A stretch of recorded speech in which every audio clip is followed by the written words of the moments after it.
저는 여러분과 함께 읽은 고린도서 3장 7절로 11절 말씀 지난 시간에 넘어왔지만 이어서 한 번 더 보겠는데요. 율법의 역할이라는 제목으로 한 번 더 하나님의 말씀을 살펴보려고 합니다.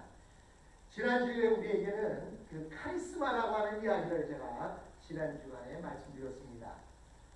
그러면서 제가 말씀드리는 요약은 외적인 카리스마가 필요한 것이 아니라 마음속에 새겨놓을 수 있는 하나님의 복음, 하나님의 말씀이 필요하다라고 이런 말씀을 드렸습니다. 이렇게 말씀을 드리다 보면 율법은 아무 쓸모가 없는 것인가? 율법의 역할에 대해서 잘못 오해해서 율법은 나쁜 것이고 또 율법은 아무런 현재를 살아가고 있는 우리에게는 필요가 없는 것이다 라고 생각할 수 있는데 전혀 그렇지 않다는 것입니다. 우리 성도님들이 잘 아시는 대로 이스라엘 백성들이 하나님의 백성이 되는 것은 율법 때문이 아니었습니다. 이스라엘 백성들이 하나님의 백성이 된 것은 율법 때문이 아니라 아브라함과의 맺어진 언약 때문에 하나님의 백성이 되었습니다. 즉 이스라엘 자손들은 하나님과 그 조상들의 약속으로 인해 하나님의 백성이 되었습니다. 여기서 율법의 용도는 하나님의 백성이 된 사람들이 하나님의 백성에게 주어지는 축복, 그곳에서 떨어지지 않기 위해서 계속 그분의 백성으로 남아있어야 되는데 그러기 위해서는 지켜야 할 법이 있다는 것입니다. 여러분, 저는 미국에 온 지 7년 만에 영주권을 받았고 그리고 12년째 되는 해에 시민권을 받았습니다. 시민권을 받을 때에 시험을 봅니다. 시험을 보는데 그 시험에는 역사 문제도 있고요. 법률 문제도 있고 또 여러 가지 우리가 시민으로서 살아가야 할 문제 100가지를 추려서 그 가운데 문제를 냅니다. 왜 시민권 시험을 보는데 미국 시민이 되는데 법이 필요합니까? 그것은 시민으로서 자기의 책임과 의무를 다 해야 하기 때문입니다. 마찬가지로 이스라엘 백성들이 하나님의 백성으로 살아가려면 그들은 하나님 앞에서 책임과 의무를 다해야 되는데 그것이 뭐냐? 법을 지키는 것입니다. 여러분, 미국에서 살다가도 미국의 법을 지키지 않으면 추방을 당합니다. 그럼 절대로 미국에 다시 들어올 수가 없어요. 다시는 너는 미국 땅에 들어와서 살 자격이 없다는 것이죠.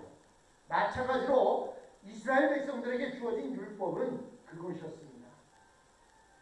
이스라엘 백성들에게 주어진 율법은 하나님의 백성으로서 살아가는 그 법을 이스라엘 백성들에게 주어진 것입니다. 물론 이스라엘 백성들이 백성이 된 것은 하나님의 백성이 된 것은 율법을 지킴으로 백성이 된 것이 아니에요. 하나님의 백성이 된 것은 은혜로 되었습니다. 그러나 은혜로 된 사람들이 하나님의 백성의 자격을 유지하려면 율법을 지켜야 한다는 거예요. 미국의 시민권이 된 것을 따르면 은혜로 따지지 못합니다. 미국의 시민권을 따르면 시민으로서의 갖춰야 할 책임과 의무 그리고 시험을 통과해야만 따지만 하나님의 백성이 되는 것은 은혜로 되어집니다. 그러나 은혜로 하나님의 백성이 된 사람들은 하나님의 백성으로 살아가는 데 있어서 그 자격을 유지하기 위해서는 법을 지켜야 하는 것이었습니다. 그 법이 바로 율법인 것입니다. 근데 이렇게 되자 이스라엘 백성들은 공짜로 주어진 하나님의 백성이 되는 그 자격을 유지하는 게 얼마나 어렵고 힘든 것인가를 깨닫게 되었습니다. 우리도 은혜로 예수를 믿었기 때문에 예수 믿는 것이 쉬웠습니다. 그러나 예수 믿고 나니까 어때요? 예수 믿는 자로 살아가는 게 쉽지만 않습니다. 내가 사람들이 보기에도 예수 믿는 사람답게 살아야 되는 그런 부분들도 있지 않았겠습니까? 그래서 이스라엘 백성들은요, 왜 그러면 그 율법을 지키지 않고 살아가는 게 어려웠느냐? 그것은 마음속에 계속해서 끓어오르는 정욕이 하나님의 율법에 도전하도록 만들었기 때문입니다. 하나님의 백성으로 살아가는 것이 얼마나 어려운가를 이스라엘 백성들은 율법을 통해서 통해서 깨닫게 되었습니다. 살인하면 이스라엘에서 죽어야 하고 거짓 증거를 하면 이스라엘 백성이 될 수 없었습니다.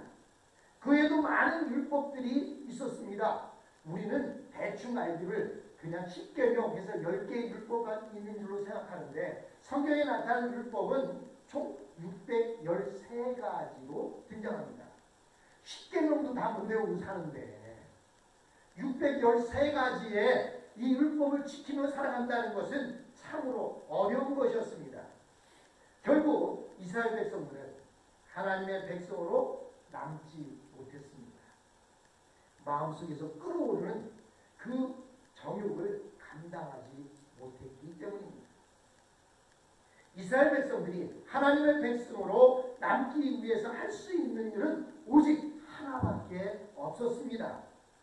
그것은 철저히 자신을 죽이고 오직 하나님의 말씀대로만 살아가는 것, 그것밖에 없습니다. 그런데 그렇다면 이 율법은 전혀 필요가 없는 것이냐? 그것이 아닙니다. 율법의 기능은 끊임없이 죄를 지적합니다.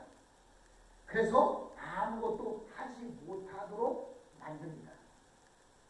여러분, 너 이거 죄야, 너 이것도 죄야, 이러면서 죄를 지적하면요, 죄인 아닌 사람은 아무도 없을 거예요.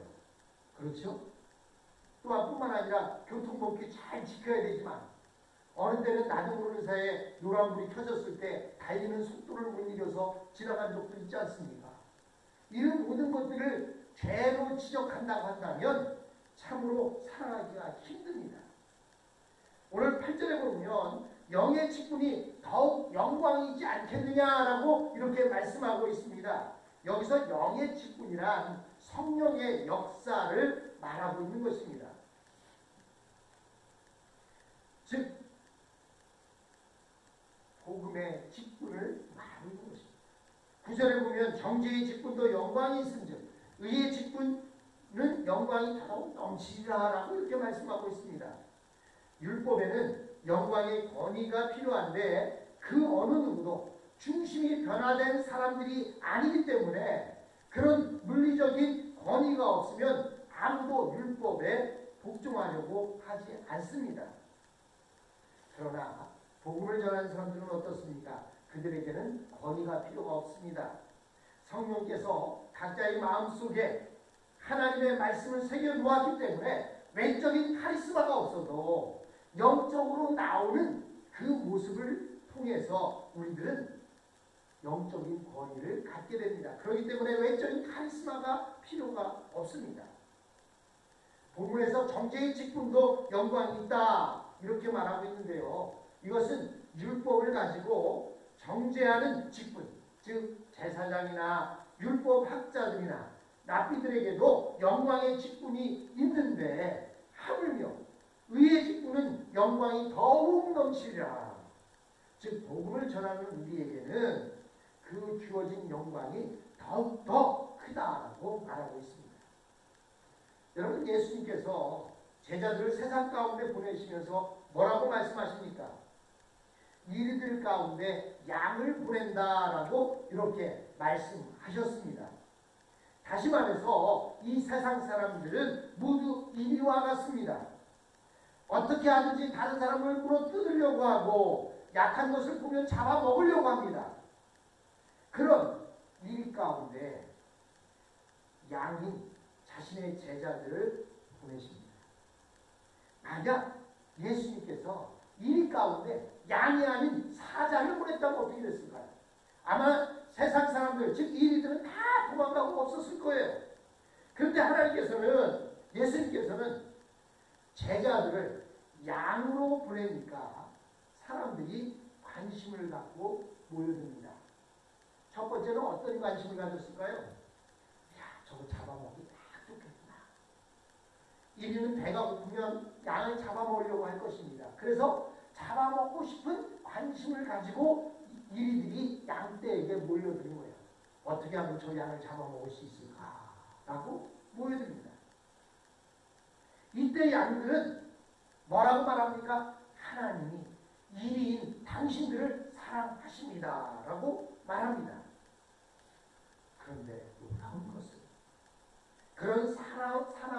이리와 같은 사람 중에서 무려 뜯겨 죽을지도 모르는 바보스러운 양들의 말을 듣고 변하는 사람들이 생긴다는 것입니다. 이때 사도 바울이 말하고자 하는 것은 이들 가운데 있는 양들이 정말 바보냐라고 하는 것입니다. 사실 이 양들은 바보가 아닙니다. 그들이, 즉 성도들이 바보짓을 하는 이유는 그들의 심령 속에 다른 사람들의 반대를 극복할 수 있는 힘이 있고 영광이 있기 때문입니다. 죽으면 죽으리라고 하는 그러한 믿음이 있기 때문입니다. 모세가 그렇게 기도해서도 얻을 수 없었던 그 마음속의 영광이 복음을 믿는 자들 속에 있다는 것입니다. 진정한 영광은 죄를 거부할 수 있는 도덕적 능력에 있습니다. 다른 사람의 비난이 두려워서 죄를 짓지 않는 것이 아닙니다. 다른 사람의 눈이 두려워서 죄를 짓지 않는 사람은 보는 사람이 없으면 당장이라도 죄에 빠지고 말 것입니다. 정말 죄가 싫어서 죄를 짓지 않는 것이 힘이요, 능력이요, 영광인 것입니다. 그리고 다른 사람들의 상태를 꿰뚫고 있지만 스스로 무장하지 않고 바보처럼 오직 그들에게 복음만 가지고 나가는 사람, 그 사람이 강한 사람인 것입니다. 여러분, 양이 늑대 가운데 있으면서 복음을 전한다. 참 표현이 너무나 정확하지 않습니까? 하나님은, 예수님은 우리를 같은 양이 있는 양에게 보낸 것이 아니에요. 세상 사람들, 이와 같은 세상 사람들에게 양으로 우리를 보내셨습니다. 언제 어느 때 물어 뜯겨 죽일지 모르는 그러한 양들을 이리에게 보냈는데 그 이리들이 변화되더라는 것입니다. 그리스도인은 다른 영혼을 사랑하기 때문에 카리스마로 무장하지 않습니다. 할 수 있으면 자신의 모든 것을 투명하게 다 보여주려고 합니다. 나와. 내가 이렇게 참 어려운 인생 살았고 모진 인생 살았는데 그래도 나는 얼굴에 기쁨이 있고 감사가 있잖아. 나와. 그래야만 사람들이 두려움과 의심을 버리고 마음의 문을 열기 때문입니다. 여기서 영광의 직분은 반드시 안수받은 목사를 이야기하는 것이 아닙니다. 영의 직분은 누구든지 복음을 들고 다른 사람들에게 나아가는 사람, 이 사람들은 모두 영의 직분을 받은 사람들인 것입니다. 사실 이 세상에서 높은 직책을 가진 사람들 중에 누가 복음을 들고 나아갈 수 있겠습니까? 대통령이 복음 들고 나가면 사람들이 대통령 가까이 오는 것 경호원들이 다 막기 때문에 복음을 전할 기회가 없어요. 경찰서장이 도둑이나 잡으러 다니다가 그 도둑에게 복음을 전했다고 해보세요. 그 도둑들이 경찰서장 보고 복음 들으려고 앉아있겠습니까? 걸음아 나 살려라 하고 도망가겠지요. 여러분, 우리 이즈밀 지역의 한인들에게 복음을 전하는데 가장 적합한 인물이 누구일까요? 그것은요, 미지를 사는 사람들 중에서 가장 똑똑한 사람이 아닙니다. 가장 똑똑한 사람을 만나면 아유 저 사람은 오늘 무슨 설교를 하려나, 또 아유 저 사람을 만나기만 하면 뭐 이렇게 입에 침을 튀기면서 그렇게 얘기를 하는지 몰라 라고 얘기하는지 몰라요. 미지글에 사는 한인들에게 복음을 전할 수 있는 가장 적합한 사람은 가장 똑똑한 사람이 아니라 조금 부족해 보이지만 그냥 누가 무슨 말을 해도 잘 듣고 잘 받아주고 잘 섬겨주고 하는 그 사람이 가장 복음을 전할 수 있는 적합한 사람일 것입니다. 왜냐하면 자신보다 못한 사람인데 그 사람이 항상 보면 기쁘고 항상 보면 즐거워하고 자기만 보면 그냥 항상 무언가 주려고 노력하는 그 모습을 보면서 아유 가진 것도 기쁘는 사람이 뭘 저렇게 주려고 그래. 하지만 그 속에서 그 사람을 인정하고 있게 되는 것입니다. 도전을 받게 되는 것입니다. 다른 사람들이 보기에는 이 사람은 영광의 직분자라기보다는 한 사람의 보잘것없는 그런 사람 같은데 그가 하나님 앞에서는 다른 영혼을 건지는 영의 직분자, 즉 영광의 직분자가 된다는 사실입니다. 사도 바울은 복음을 전하는 일이야말로 가장 영광스러운 직분이라고 오늘 본문을 통해서 말씀하고 있습니다. 그래서 다음 시간에는 그 영광의 직분에 대한 이야기를 함께 나누어 보려고 합니다. 사랑하는 성도 여러분, 누가 네 집에서 가장 복음을 잘 전할 수 있는 사람이냐? 바로 여러분들입니다.